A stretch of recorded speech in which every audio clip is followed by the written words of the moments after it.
आप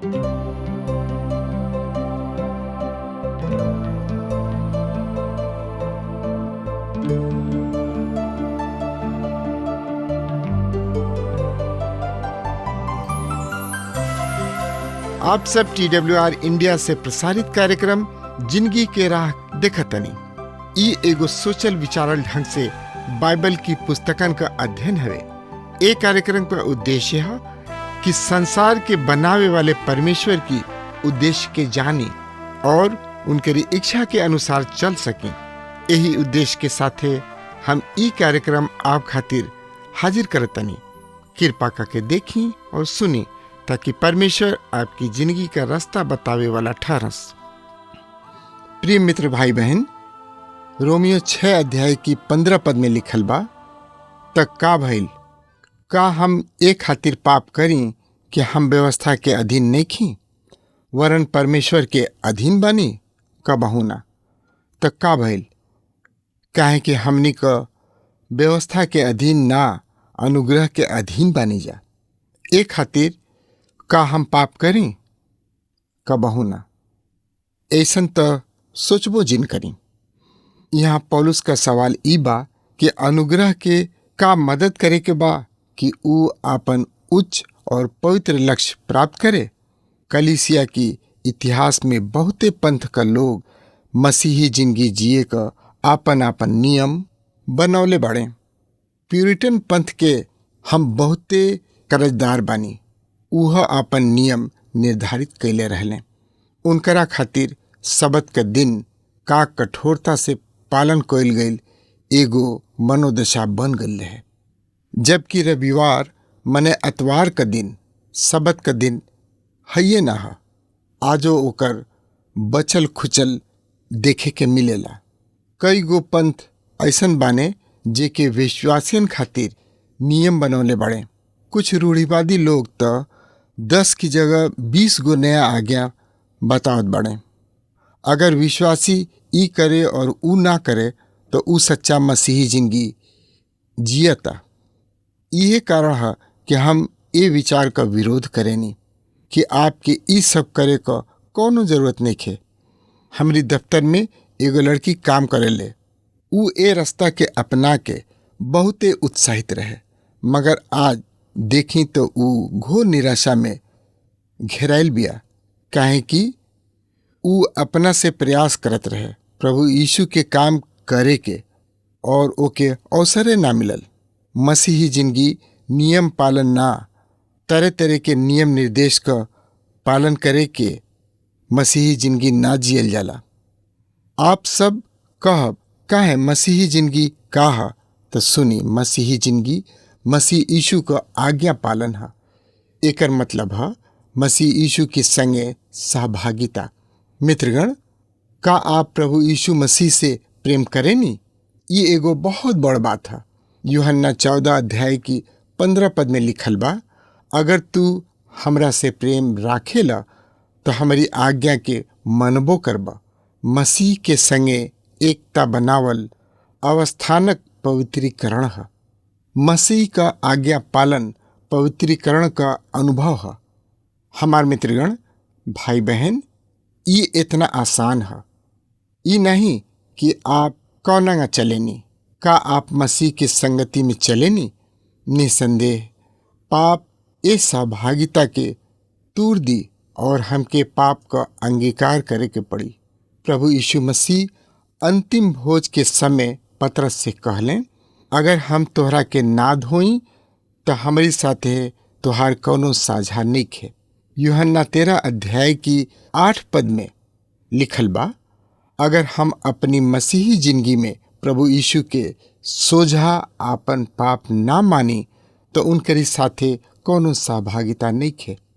हमार भूमिका है पाप मान लिहल और उनका भूमिका है शोधन। पहला यूहन्ना 1 अध्याय का 9 पद। आपकी और हमारी खातिर महत्वपूर्ण बात है कि प्रभु यीशु मसीह के संगे सहभागिता राखल और उनकर आज्ञा मानल। ए तरह हमनी का मसीही जिंदगी जी पाइब जा। एक दिन विनलेंट गोडेट से कहलें, सबसे उत्तम मसीही विश्वासी के मन में धीरे धीरे घर बनावेला। धूर्त विषय ई है कि उनका के ई कहे क परीक्षा आवे हम पाप करी, ए खातिर कि अनुग्रह बहुतायत से बा। आज बहुत विश्वासी कहेले हमार तो उद्धार हो गइल बा, अब हम जैसन चाही वैसन जिंदगी जी सकेनी। हमार मित्र भाई बहन, अगर आप अनुग्रह से उद्धार पा गइल बानी त एकर मतलब ई ना कि आप जेवना चाही ओंगा आपन जिंदगी जी।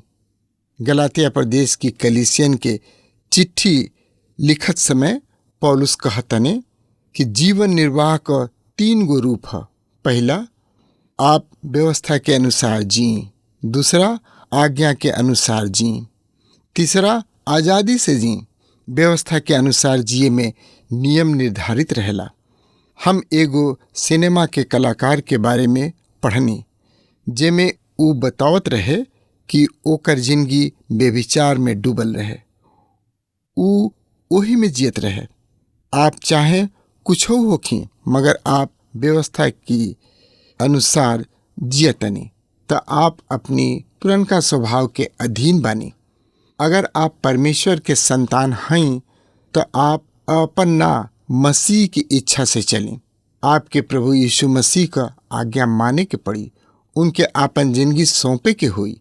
रोमियो 6 अध्याय की 16 पद में लिखल बा, का तू नहीं खजानत कि जेकर आज्ञा माने खातिर तू अपना के दास की तरह सौंप देला वही का दास हवा, और जेकर माने ला चाहे पाप को जवना के अंत मौत है, चाहे आज्ञा मनला का जेकर अंत धार्मिकता है।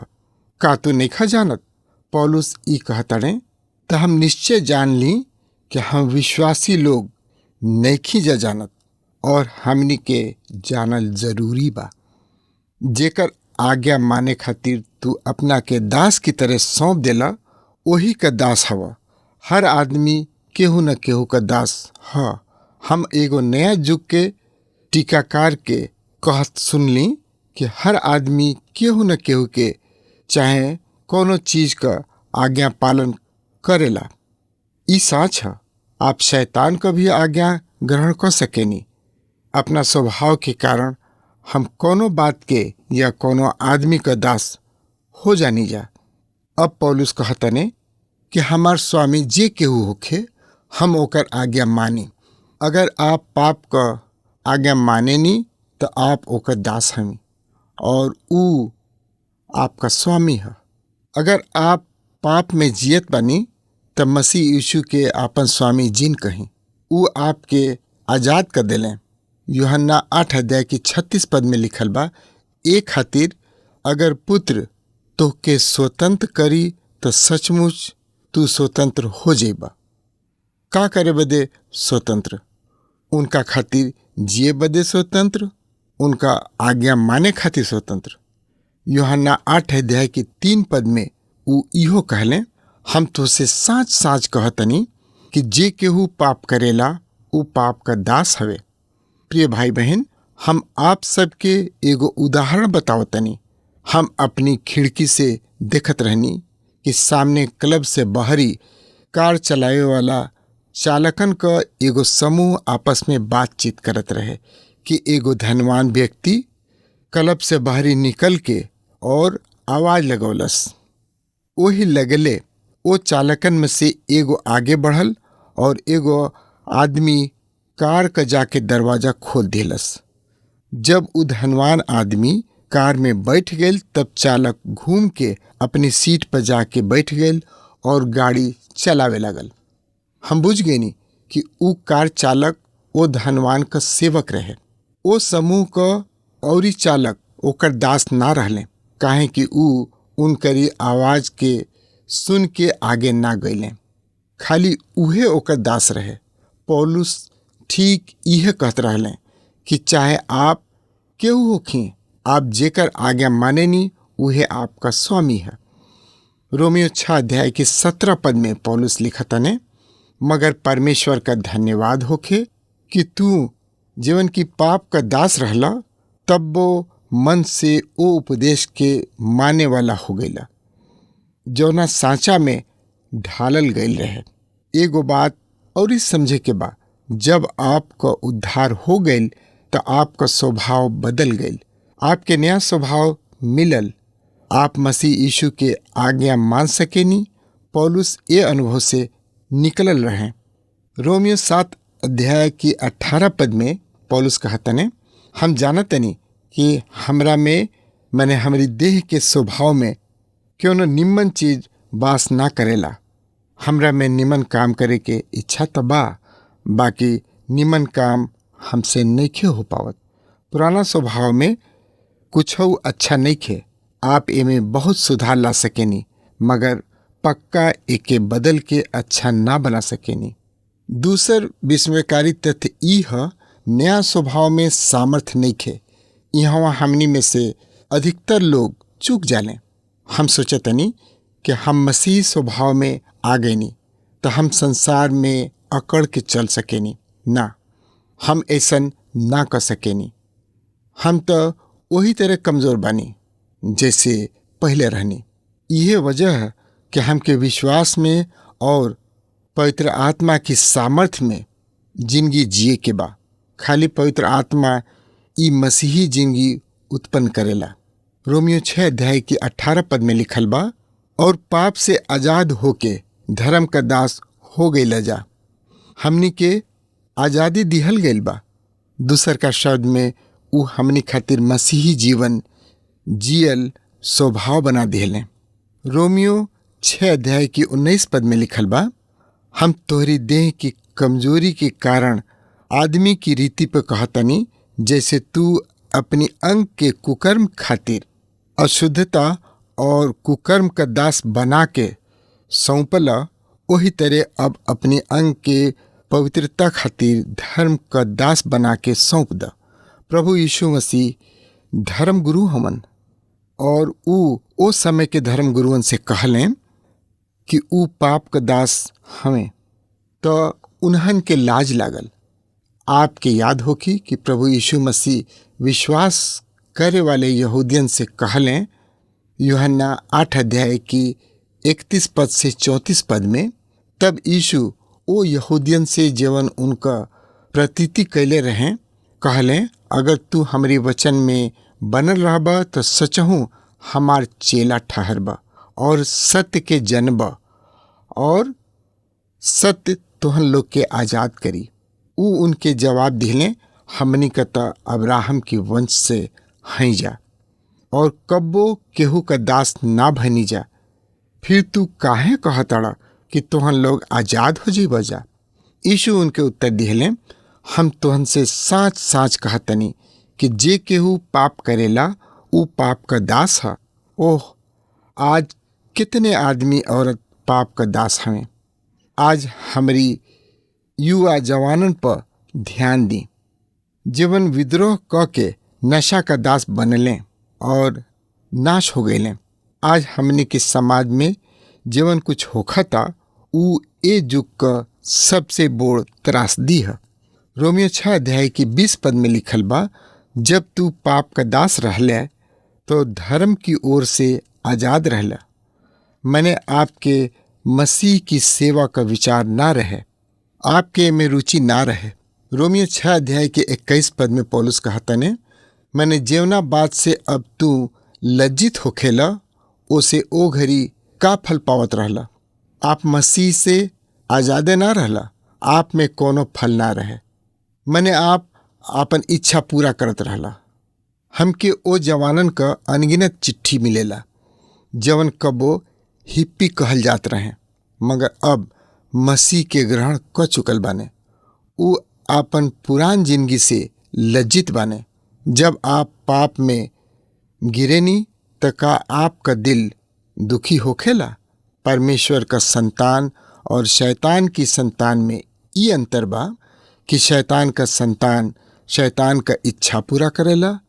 परमेश्वर की संतान खातिर वो दिल दुखावे वाला काम है। रोमियो 6 अध्याय की 22 पद में लिखल बा, काहे कि उनकर अंत त मौत है, मगर अब पाप से आज़ाद होके और परमेश्वर के दास बन के तोहके फल मिलल जेवना से पवित्रता मिलेला और ओकर अंत अनंत जीवन अनंत जिंदगी है। अब उ विश्वासियन के सोझा सुनहरा और आनंद का दृश्य रखता, जवन की परमेश्वर का दास होखला की वजह से उनका आपन हवे। उ पाप से और मौत से मुक्ति पा चुकल बाने। अब ओमे उ फल हवे जवन अनंत काल तक स्थिर रही। पिंतकुस्त के दिन से अबले औसत में बहुत लोग प्रभु यीशु मसीह के ग्रहण कैले। हम उन्हन लोग के कहानी सुना के ना थकेनी। हमार प्रिय भाई बहन, ओ लोगन में फल आयल रहे। कैसन अद्भुत फल! ये कितना अद्भुत बात है। रोमियो 6 अध्याय की 23 पद में लिखल बा, काहे कि पाप का मजदूरी तो मौत हवे, मगर परमेश्वर का वरदान हमरी प्रभु यीशु मसीह में अनंत जिंदगी है, जेके विश्वास के द्वारा ग्रहण कइल जाला। जानतनी, उद्धार विश्वास के द्वारा ही मिलेला। आपके विश्वास का जिंदगी ही जिए के बा, आपके विश्वास में आचरण करे के बा। आप अपने से परमेश्वर में ना जी सकेनी। एमे प्रभु पर लगातार निर्भरता का जरूरत हवे। आत्मा के सामर्थ्य से प्रभु यीशु मसीह के हर एक घड़ी निहारे का जरूरत बा। हमके विश्वास बा कि ई कार्यक्रम आप सब खातिर फायदेमंद सिद्ध भइल हुई। हम चाहतनी कि आप सब अपन अपन आशीष हमरों से बांटी। अगर आप सबके लगे बाइबल से चाहे आपकी निजी जिंदगी से क्यों सवाल होके, चाहे क्यों समस्या खातिर प्रार्थना करावे चाहतनी, तो हमारी फोन नंबर पर जरूर संपर्क करें। परमेश्वर आप सबके बहुत आशीष प्रदान करें और आज का दिन आप खातिर सुखद बनावे।